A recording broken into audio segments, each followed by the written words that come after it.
So as I was saying, some monthly charts coming up, which are always fun, but I never know quite how to use them. The key thing I want to look at this evening is two things.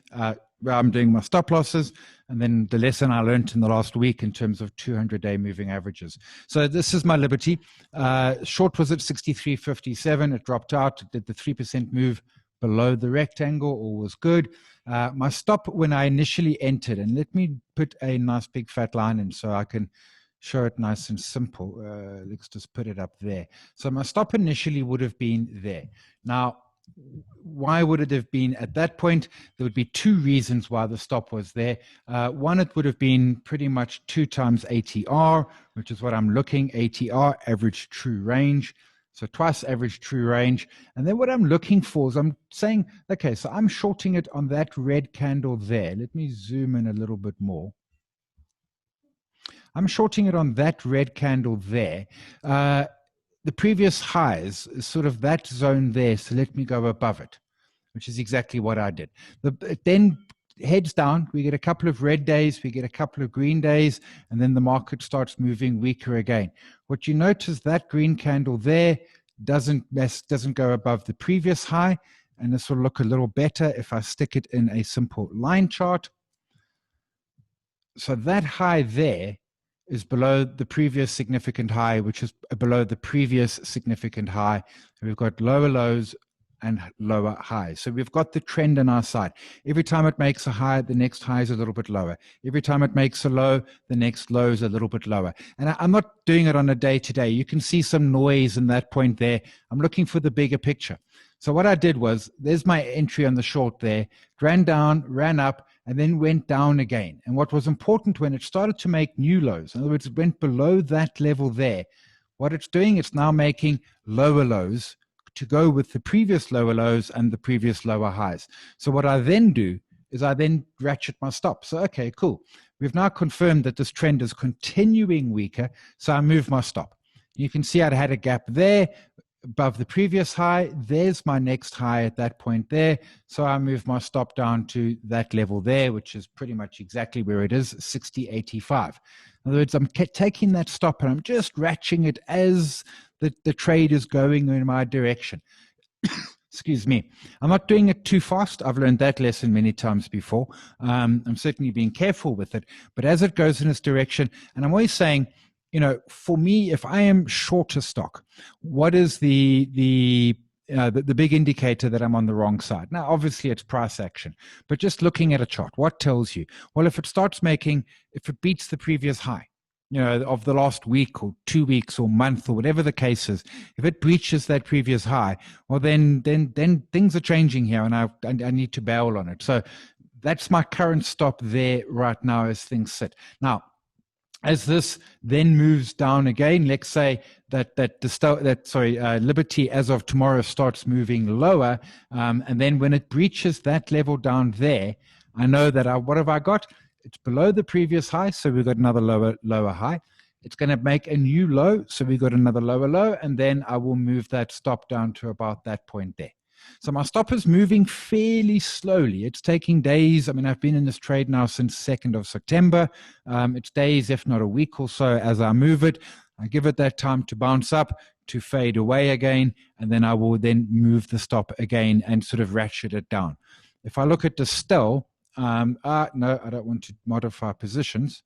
If I look at Distill, because I've just changed that stop as well.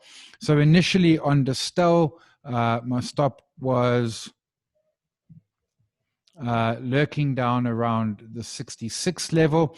And what I've done is I've just moved it up a little bit to that level there, which is 68.77. It's been going in a sideways zone, and I'm being a little overly aggressive with this particular Distill trade. But you can see it's got that slightly the higher low there. It's got those higher highs. I'm making the assumption this will carry on through. It's a big assumption, but partly the Distill was an engulfing candle, and I'm focusing on the breakout from rectangle. So I'm not overly stressed if the Distill bounces on me, but just gently sort of moving it up and bringing it behind as we move along in the process. Let me check to there. Questions. Okay, the questions were can't see my screens. We did fix that.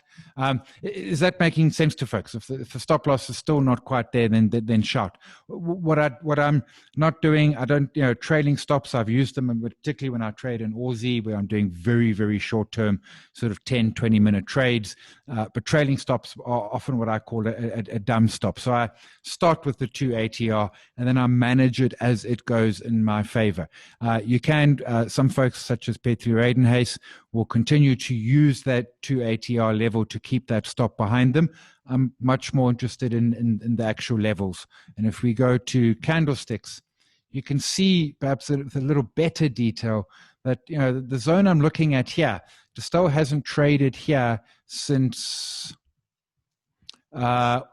early August. So almost 2 months since the Stoll has traded at this level. If I'm saying I'm bullish on the Stoll and I'm looking for it to go higher, and it goes and makes a low level from 2 months ago, I got to say I'm wrong. I mean, it's just not going higher. So, then I'm wrong, and the best thing to do is out of the trade. The stop is not only there to protect capital, which of course it does. What the stop is also doing for me very much is saying, am I right about this trade or am I wrong about this trade?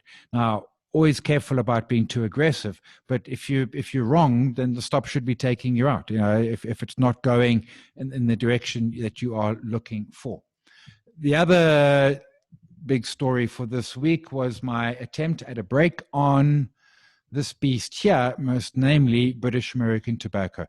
I've been watching it since we started these series back at back at beginning of August. It's been trading in a range since mid-July. It broke on last week. Confirmation for me was Friday, which was that green candle there. Everything was looking sweet. We had got my 3% move. Everything was lovely. And I saw that 200 moving average there, which is the pink line. And I saw the 200 and I thought, yeah, okay, you know what? Not too stressed. Don't worry about it, because we've moved through that 200. You can see that the close was above it. Remember, I'm entering the trade at the end of the day. In this case, it was Friday. So I was entering it at the end of Friday. And I'm like, that's fine. We have pierced through the 200. So I entered. And I got obliterated. I'm out already. It stopped me early this morning. My stop was 590. It actually closed above the stop, but I got taken out. And then I start looking back at some of my other trades, because that's the whole point. What we're trying to do here is get smarter and sort of learn what we're doing. And I go back to my Truist trade. It failed. I entered, hit the 200 and stopped me. I go back to Woolies. Okay, I've taken the rectangle off, but I entered on the break. It hit the 200 and it failed again. And Fashini, same story, not quite as the same, but started to get towards and failed. Now, in some of these cases, certainly in the Fashini, we could make an argument, bad stop placement, etc. But the trend that I'm starting to see, and if you remember back to some of the early discussions we had around, is a rectangle a continuation pattern or not? And as much as I dig, there are a lot of people who say it is. There are a lot of people who say it isn't. And I said, let's see how it goes. And the losing money is moot, because we're learning in the process. And the best way to do it is into the trade, because then you're focused and then you watch. But what's becoming quite stark for me is that 200-day moving average. And the point I've added to my, and I've added a new tab on the spreadsheet is, so I trade rectangle breakouts, 3% confirmation above break, stop 2 times ATR, target is height of triangle from height of rectangle, so I keep on calling it triangle, from entry. New one I'm trade, do not trade against the 200-day moving average. If the 200-day moving average isn't on my side in the trade, then I will rather park and wait. And that is what I'm going to be doing from here on out. There is one of my existing trades, DRD. You can see the 200's just down here. It's a little bit away, but the key point is that my target is through that level. So we might get some resistance there. It's sitting at about 1650 odd. Let's see how that happens. Quick point here on the DRD while we're here. There's my initial stop loss. If we then go weaker and break those lows down here, so DRD below 18 Rand, I will then move my stop loss to about 2160, which is approximately my entry. In fact, yeah, my entry was 2089. So we'll move it to more or less my entry. But I'm going to start saying, you know what, I'm going to stay away from these 200-day moving averages. If they're going to get in my way, I'd rather say thanks, no thanks. MTN is fine. 200's above me. In other words, I want to be going short. Growth point, 200 is nowhere to be seen. We've got a short here. It's bounced to Xaro. The 200 is where I'm currently toying with, which is a trade that I'm in hindsight. But as we say, we live and we learn. So we'll see how that goes. Someone's asking Old Mutual. Yeah, 200's above us. This is a nice looking trade. It's rallied the last 3 days, Monday, Tuesday, Wednesday this week. It was a bit of a weak close in the auction. It looked like it was going to close around 1060 or so. It ended up closing 1036 in the auction. We'll see where it takes it from there. But at this point, the trade is going. We've got a bunch going here. We've got 7 on, and a couple slightly in the money, couple slightly out the money. No biggies either way at this point. So key thing was the stops, and then that there. 200-day, I'm not going to trade against the 200-day at all. It does mean I'm going to get some trades that will trigger and I will ignore them, and some of those would be profitable, but at this point, the 200-day is burning me. I'm 0 for 4 on the 200 days, and I'm going to say thanks, but that's not a game I particularly want to be playing. SPAR, where is SPAR? Hello, SPAR. SPAR. SPAR Group SA. So breaking, and this is interesting because it's actually looking, I've been watching it. It's come through. What's important is that if it breaks up, which is what it looks like it wants to do, it certainly has the 200 below it. So a little more momentum from SPAR. We might see that in the next day or two. The US was looking strong when it opened this evening. I haven't peeked at it since, but the 200 is on my right side. So this is a perfect example where, cool, I'm happy to get into this because the 200 is above me. My stop would be about $9, which would put it at about 180, which puts my stop down at about the 200. We'll see how that rolls. But at this point in time, SPAR's not confirming, but it's getting quite close to it. Some folks would already have been in SPAR, quite simply from that break there, or even the bounce off. There's a lot of other entries. And as we say, we're all trading differently and coming at it from different perspectives. I want to access in Jabulo. I didn't give you authority, you're now co-host. Yep, so you can now do. And Jabulo, let's hand over to you and let's see what, let's have a look at see some of your trades.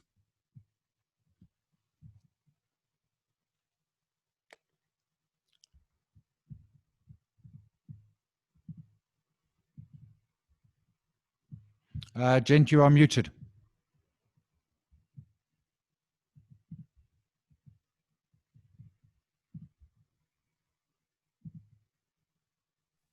Am I There back we go. now? Yeah. Awesome. Yeah, as you were chatting, I was looking at the SPAR on the weekly chart, and looks to be, it did break the 200-week moving average, and if it breaks, nice 30% there, should take us well within. So a couple of closed trades was Mr. Price. I entered on a bearish engulfing candle here.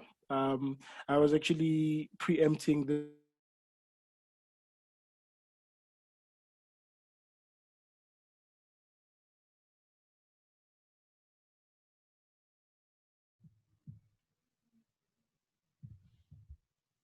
In Jabulo, I've lost you, or maybe I've just lost myself. Your audio has died again. There we go. Which is, I'm not trading against both weekly and the daily, so both needs to be in the same direction. And a nice trade that exited recently was Mondi. It was on the wedge.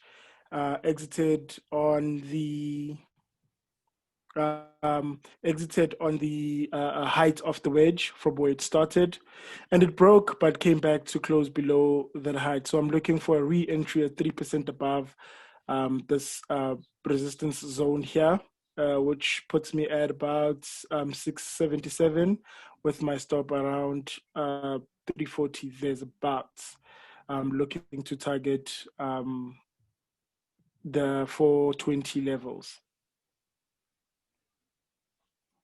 Trades that I have recently, Capitec, which I entered today. I usually enter in the morning, but today I just happened to be around the charts. So yeah. So it broke through the 200 exponential moving average, and when I jump back to the weekly chart, it was a similar story. And this range, it broke out of this range. So I'm targeting that 1,319 levels. Let me jump back to the daily chart. So I'm above the 200 day moving average. I'm also above 200 week moving average. So we're good there. Another one is transaction capital. So we broke a couple of days ago, entered yesterday here. As well, above 200 day moving average and above 200 week moving average. So we're good there. There's a bit of wind behind me. I'm targeting that previous high there at 26 Rand. And then we'll see what happens when you get there. And we've been making higher lows and seemingly higher highs as well. So with multi-choice, so it was trending down from the early March sell-off, and then we found an area of what we call an area of value here, where buyers and sellers were kind of agreeing on with multi-choice, and I was looking to trade the bounce of this rectangle to reverse this rectangle level. So I was waiting for a break out of the rectangle back to targeting the 109 resistance level. So, which is the only one that is trading below the 200-day moving average, which is kind of hard with multi-choice because it hasn't been trading on the market for long enough. Yeah, it's a good point. There's only about a year and a half, maybe 2 years. I think a year and a half of data. Yeah. And with Glencore, initially I had Glencore on the head and shoulders, which failed. But then we had this nice big bearish flag without taking the prior highs of early March. So I went short there on this candle here, respecting the 200-day moving average, and likewise the 200-week moving average, we below that. So there's some decent wind behind me on that one. And one that's been trading quite nicely is MTN. I think that would be my last one. As MTN on a bullish flag, back on a daily chart, on a bullish flag here, entered on this doji here, and this bullish flag came back, broke out of the flag, retested the flag, and now it's trading along. I'm going to take a third at 50 and then the rest at another third at 42, and the rest let it try to hit that 32 Rand level. MTN has seen insane volatility in the last few weeks. I mean, one day 5% up, next day 5% down. It's been a mad ride. Yeah, true that. And similarly with Vodacom. So now with the new rule that both Simon and myself have entered into our trading, the 200-week and 200-day moving average looks to hold as a resistance on Vodacom. So I'm looking only for a short position, taking us down to the 100 Rand level. I think that's about it. Other than the banks, which are all quite bearish at the moment, but waiting to break out. Yeah, there's a fair bunch I've got which is ready and waiting, and then that's cool. I mean, we'll be patient. We'll wait for them.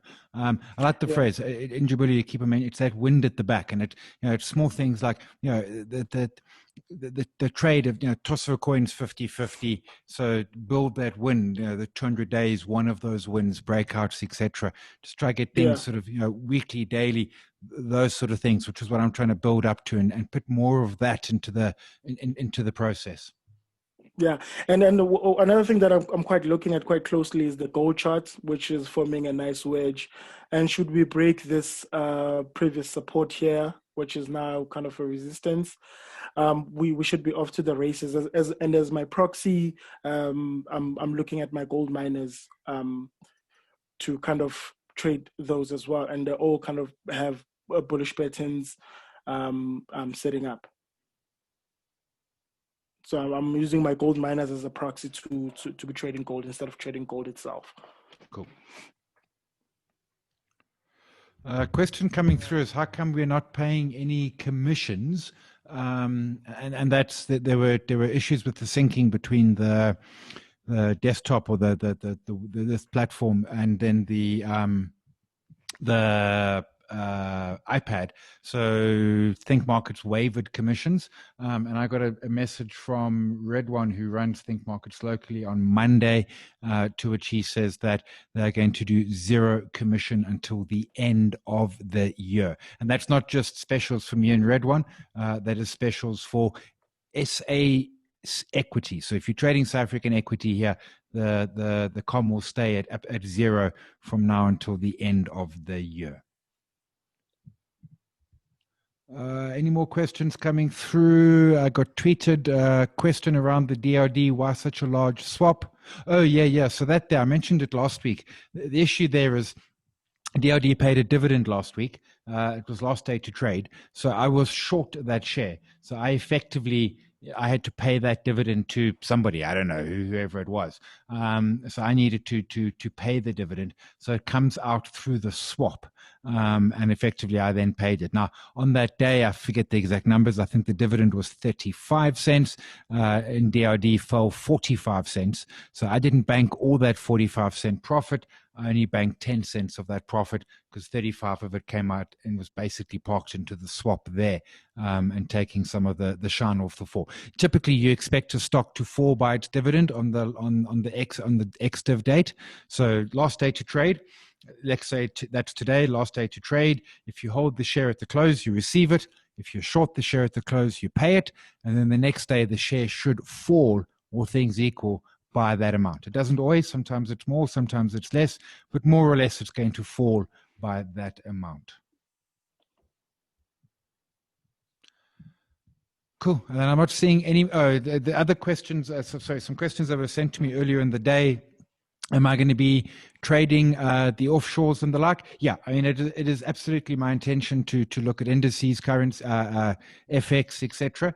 But learn to walk before I run. So once I've got this rectangle sort of working better, and I was digging around today, if it just that small shift of the 200 moving average puts me in a significantly better position already. It removes 5 of my losers. It removes some of the trades I'm currently in. So immediately it just makes the trade start looking better.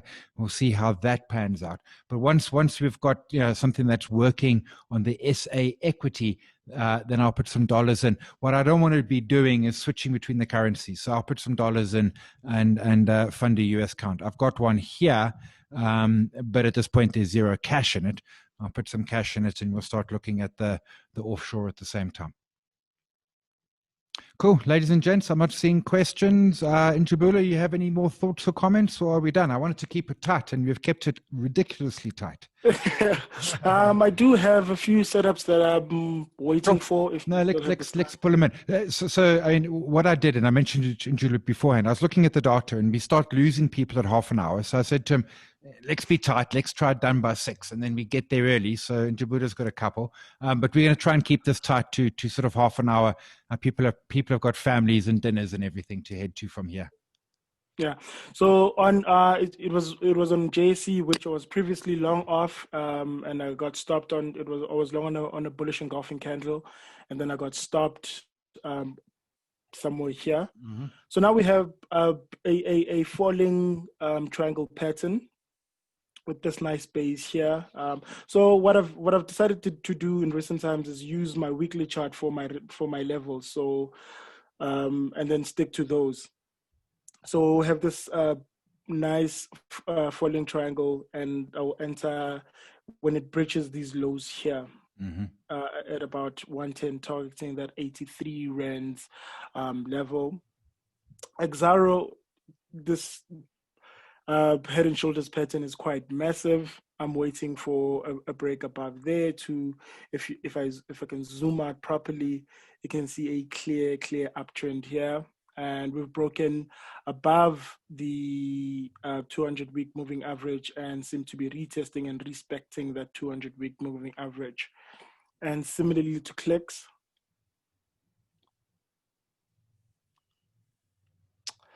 well above the 200-week moving average. I'm waiting for the break above sort of the neckline there Gotcha. to take me on the long side. And then Woolies and True Words, symmetrical triangles on the weekly charts, waiting for the break below. So the key thing to note about the symmetrical chart, it needs to break 2/3 into the triangle. If it takes longer than that triangle is most likely to fail. So if it goes beyond there, somewhere there. Okay, so there's actually a time limit to it. If you haven't got it in a certain time, it's game over. Yeah, it needs to break within 2/3 in. If it goes beyond that, it is most likely to reverse, because you're more likely to get higher lows. Okay, around December-ish will be the 2/3. Yes. Okay, cool. Yeah. If it doesn't, so I'm expecting it to break in the coming week. Cool. Philip, your question is commissions not included in the spread for CFDs. In some places it is. I think markets, no, they charge a separate commission. And the follow-up question is then, is the Think Market spread spot on with the JSE? So I've been doing testing that. I've got live pricing and watching. And the short answer is yes, with the proviso that sometimes the JSE best bid or offer is very, very low liquid. In other words, just a handful of shares, in which case it might be, take it to the next level in a sense. But what the commission is charged separate. Some folks do include it, but here it is charged separate.